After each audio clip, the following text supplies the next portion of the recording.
Fala pessoal, tudo bem com vocês? Estamos com mais um conteúdo, mais uma notícia. Hoje estamos aqui no canal do Paulo Figueiredo, todos se inscrevam ao canal dele. E antes de qualquer coisa, se inscreva no canal e deixe o like. E sem enrolações, vamos com o vídeo. Que eu quero tratar aqui hoje, que é a ordem cujo nome é Restaurando a Liberdade de Expressão e Acabando com a Censura Federal.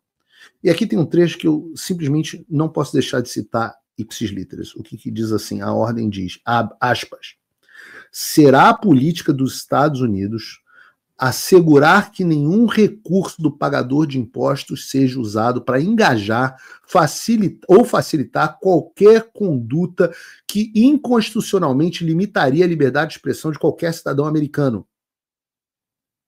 Item C, né? E o item D, identificar e tomar ações apropriadas para corrigir condutas erradas do governo federal relacionadas à censura de discurso protegido. E aí na seção 3, a ordem traz a seguinte orientação. O Attorney General, que eu volto a dizer é Advogado-Geral da União, PGR, Ministro da Justiça, ao mesmo tempo, consultando os chefes do departamento e agências executivas, deverá investigar as atividades do governo federal nos últimos 4 anos que foram inconsistentes com os propósitos e políticas dessa ordem e preparar um relatório para ser submetido ao presidente, com recomendações para apropriadamente tomar ações para remediar o que for encontrado no relatório. Olha só, eu devo estar ficando maluca. Como diriam os nossos pracinhas, a cobra vai fumar. Eu já antecipei isso, mas diante desse cenário, inevitavelmente, a postura das Big Techs vai mudar. Aliás, isso já começou a acontecer. Vocês lembram de como vocês têm idade o suficiente para lembrar como há 2 anos atrás as empresas, o Google, o Facebook, na época o Twitter, se reuniam de portas fechadas nos Estados Unidos com o FBI, que o Mark Zuckerberg diz que ligava gritando para eles, mandando retirar o conteúdo, com tudo aquilo que se expôs nos Twitter Files pelos jornalistas depois da compra pelo Elon Musk.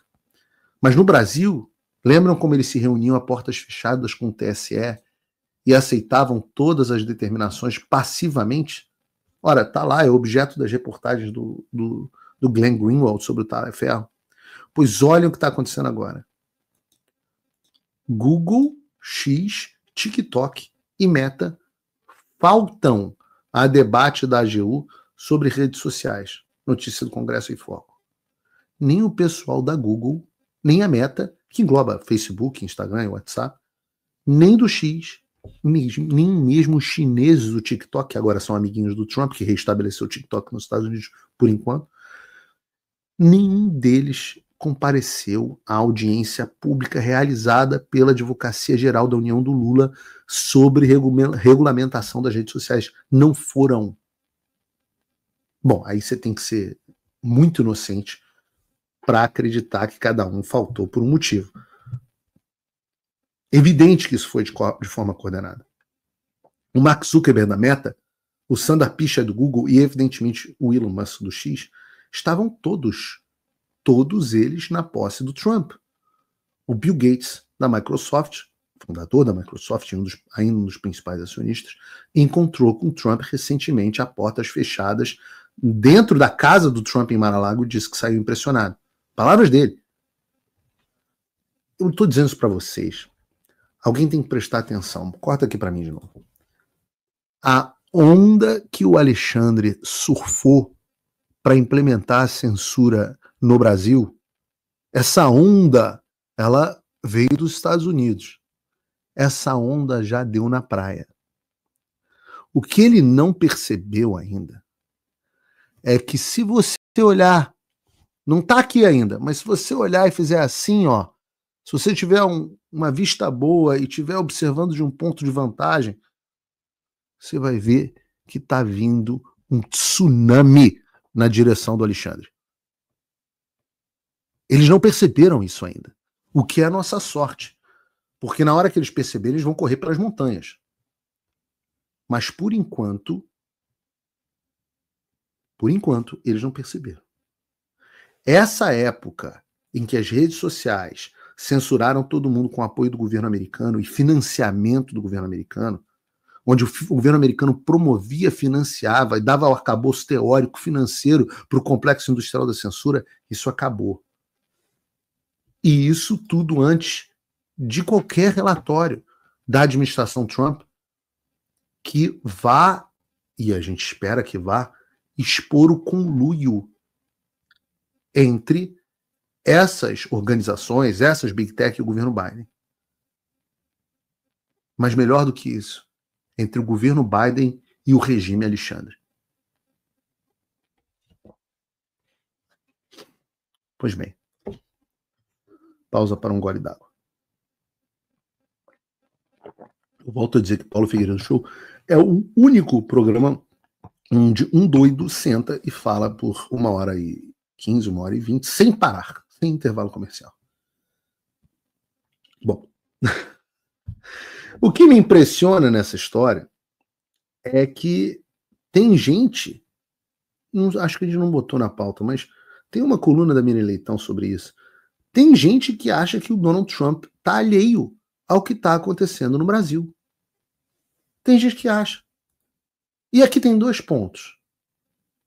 O primeiro é que o entorno do Trump é claro que está atento em relação ao Brasil, e isso ficou claro quando nós vimos as falas recentes do meu amigo Steve Bannon.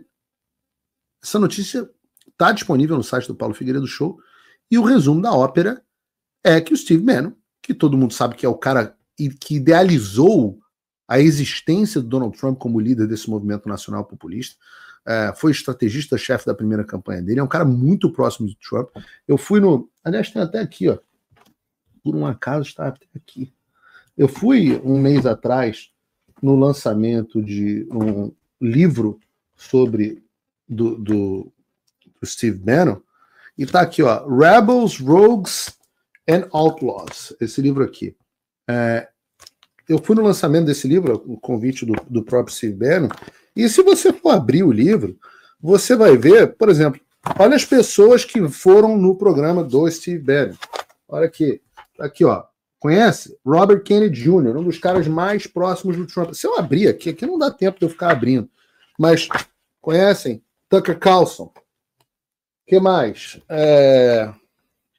São as pessoas que foram fotografadas. Eu já fui também, mas o negro me deu moral, já vou chegar nesse ponto, a ponto de me botar nesse livro de fotos aqui, não. Mas se você abrir, você vai ver Kash Patel, você vai ver...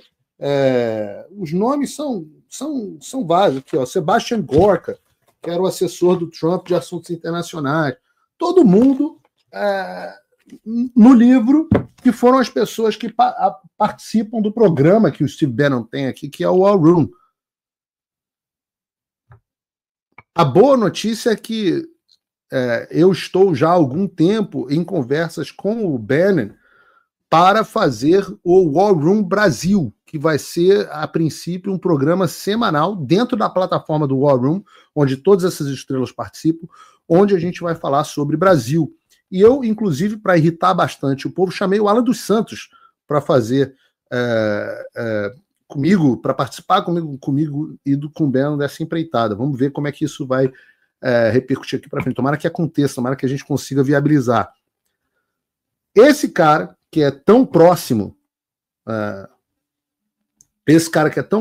do Trump, deixou um recado bem claro. O que ele disse?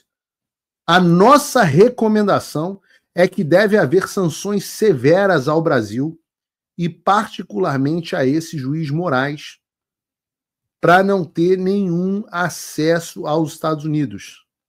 Bom, quando eu comecei a falar desse negócio, tinha sempre os caras que ficavam os caras da imprensa falando. Aí vinha alguém, ouvia a embaixadora americana xiita do Biden, a Elizabeth, fala, não, isso os Estados Unidos não fariam, isso, não sei o quê. Aí vem o outro, e a Globo News ridiculariza, o outro faz piada, a Miriam Leitão escreve artigo dizendo que o Trump não está prestando atenção no Brasil, e que eu falo assim, cacete, como pode? Mas agora, será que com uma das pessoas mais próximas do Donald Trump, será que ele falando, verbalizando num discurso, onde ele também disse que em algum momento Eduardo Bolsonaro será presidente do Brasil, e eu torço para que de fato seja, porque eu acho que eu conheço o Eduardo melhor do que o público, e digo que seria assim, um dos grandes presidentes transformadores da nossa história. Ele está dizendo que essas sanções estão vindo. E eu acho que, finalmente, né, não são só as pessoas que estão ao redor do Trump cientes dessa situação. Mas o Trump também está. O Trump não é um cara de bravata. Ele não é um cara que fala as coisas por falar. As pessoas acham que ele está fazendo bravata e aí vão ver que a fala dele tem coisa séria por trás. Ele fala as coisas com bastante significado. E o Trump deu um recado direto para o Brasil. Vejam aqui. Com o presidente brasileiro, como o senhor vê a relação com a América Latina e o Brasil? Excelente, deve ser excelente. Eles precisam de nós. Muito mais do que nós precisamos deles. Aliás, nós não precisamos deles, todos precisam de nós. O recado é muito claro. O Trump sabe o quanto que o Brasil come na mão dos Estados Unidos. E o Brasil precisa muito dos Estados Unidos. E ele vai além, dizendo que o Brasil precisa mais dos Estados Unidos do que os Estados Unidos precisam do Brasil. E eu já falei de maneira mais extensa sobre esse compromisso do Trump com a liberdade de expressão, no programa de hoje, inclusive, mas o negócio é que se Lula e o Alexandre não começarem a dançar conforme a música, e mesmo que comecem a dançar, as consequências virão. O Trump já falou disso diretamente no caso dos BRICS e do plano de substituição do dólar por uma moeda comum entre os países do bloco, ameaçando qualquer um que se aventurasse a tentar ir contra a utilização do dólar como moeda internacional, que foi colocado como uma prioridade pelo Lula e que é uma coisa absolutamente discutida aqui.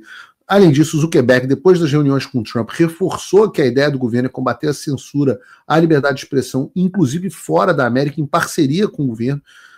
Então, tanto o Lula, com essas falas malucas pró-China dele, quanto o Alexandre, que faz no Brasil o mesmo que fizeram com o Trump nos Estados Unidos, esses caras estão na mira do governo americano. Ninguém pode ter dúvida disso. Bom,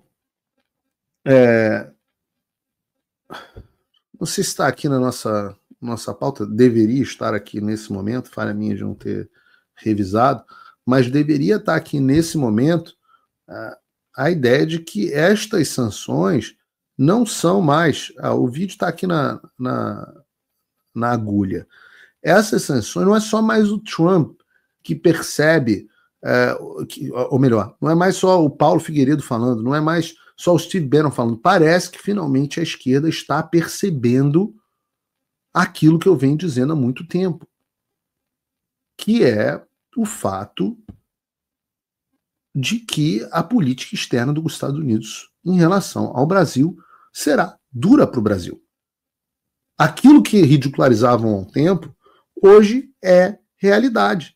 Realidade, inclusive, dentro da esquerda. Você pode botar o vídeo do embaixador, Bruno, no UOL, falando a respeito desse assunto? Eu acho que nós estamos entrando no momento mais delicado da política externa do governo Lula.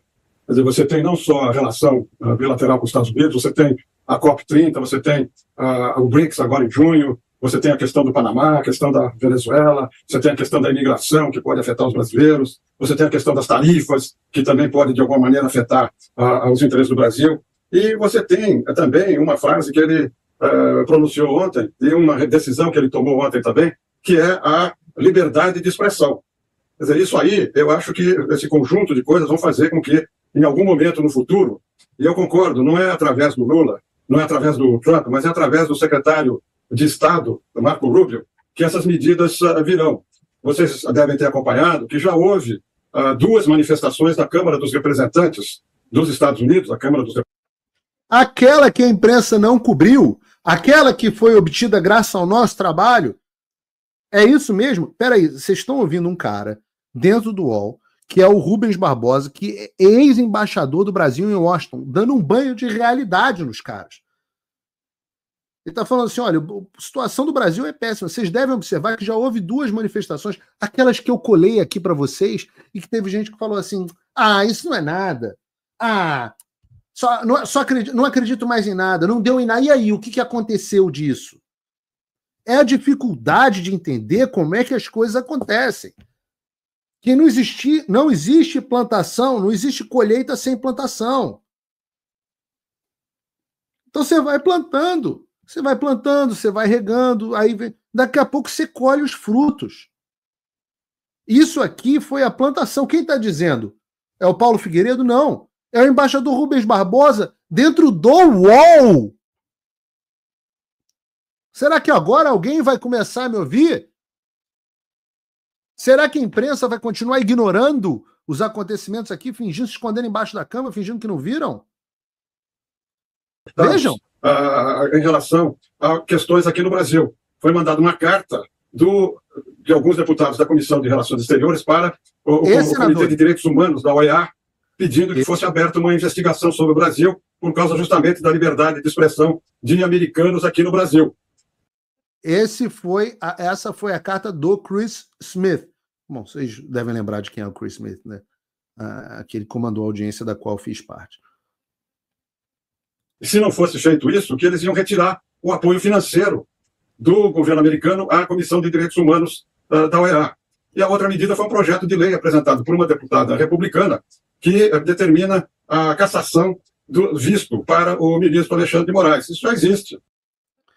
O projeto não é da deputada americana apenas, a deputada americana a qual ele está se referindo é quem? Nossa querida deputada americana mais amada do Brasil, Maria Elvira Salazar. E ela não tira o visto do Alexandre, justiça seja feita. Ela tira o visto de qualquer funcionário público de um país do exterior que viole os direitos que nos Estados Unidos seriam considerados da primeira emenda. Se chama No Censorship on Our Shores Act. A lei da não censura nas nossas dentro do nosso território, né? Então é disso que ele está falando, porque eu digo que não é só para o Alexandre, é para todo mundo do STF, é para o Gonê, é para os policiais federais, é para uma lista que está sendo cuidadosamente compilada. E sim, o projeto de lei já existe, está correto, embaixador. Então, eu acho que nós vamos ter um período muito desafiante em termos de relações políticas entre os estados. Eu acho que a relação desafiantes, o que ele quer dizer é que fudeu. Por isso que eu falo que não adianta, você tem que falar português. Porque ele fala, período desafiante e tal, os evangélicos mais linha dura não gostam que eu fale palavrão, mas um período desafiante para os nossos... é muito diferente de dizer fudeu pro Lula e pro Moraes. É o bom português, eu falo palavrão por causa disso. Vocês me desculpem, mas é a forma direta de dizer o que está acontecendo.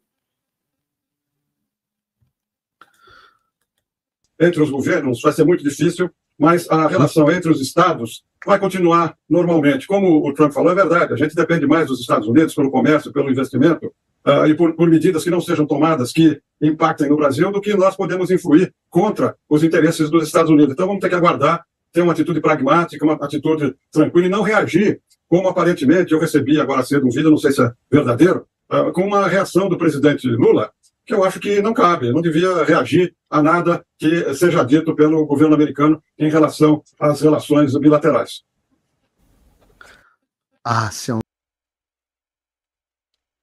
Pressão nas redes sociais faz governo Lula recuar 2 pautas bomba em menos de uma semana. As forças das redes sociais continuam sendo motivo de dores de cabeça no governo Lula, que se viu obrigado a recuar 2 pautas bomba em menos de uma semana devido à pressão popular na praça digital. A primeira medida, envolvendo o monitoramento do Pix, já havia gerado uma onda de críticas e foi rapidamente retirada de pauta. Agora a ideia de alterar a data de validade de alimentos para tentar reduzir preços também encontrou forte resistência. A mobilização foi intensa, críticas vindas de todos os lados, esquerda, centro e direita, dominaram as redes sociais. Com intensa articulação de parlamentares bolsonarista tanto na Câmara quanto no Senado, mesmo em meio a recesso legislativo. Mais uma vez, a investida digital uniu a população em torno da rejeição à proposta, levando o governo a recuar de novo. A situação expõe uma realidade que o governo parece relutar em aceitar. As redes sociais têm pautado o debate público e imposto limites, decisões impopulares, apesar de discursos que minimizam o impacto desse bagulho na internet. Os efeitos têm sido concretos. E é isso, pessoal, muito obrigado a todos, não se esqueçam de deixar o like e se inscrever no canal. Até a próxima.